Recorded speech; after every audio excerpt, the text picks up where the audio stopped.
Сәлем достар, сіздермен осындай қызылшадан өте пайдалы салаттың рецептісімен бөліскім келеді. Жасап көріңіздер. Менің каналыма тіркеліп, жақындарыңызбен, достарыңызбен бөлісуді ұмытпаңыздар. Қоңыраушаны басып қойыңыздар. Көптеген рецепттер шығып тұрады. Менің каналыма қолдау көрсетіп кетсеңіздер, бізге бір үлкен алма керек болады. Осындай жуып тазалап, ірі қылып кестім. Кубиктеп турап аласыздар. Өз еркіңіз, майда қылам, я орташа қылам десеңіздер, өз еркіңіз, қалай кессеңіздер де. Мен ірілеу қылдым.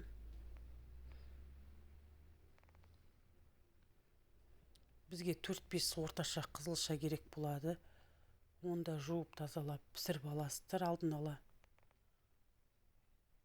Грецкий орех керек болады. Көз мөлшермен алсаңыздар болады. Жобамен 100-120-130 граммдай жуып тазалап аласыздар, майдалап, турап.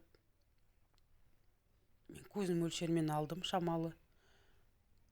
Қызылшаларымызды чөркіден өткізесіздер. Майда жағымен өткізсеңіздер, я болмаса кубиктеп турасаңыздар да болады, өз еркіңіз. Мен майда жағымен чөркіден өткізіп алдым.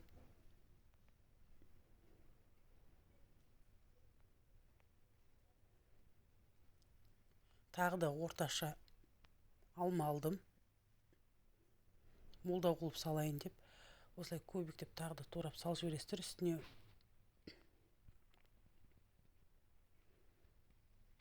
Аздау болғандықтан бір алма қосып жіберіп жатырмын.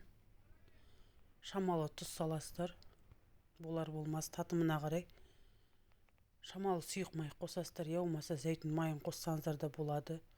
Өз еркіңіз. Жақсылап араластырып аласыздар да.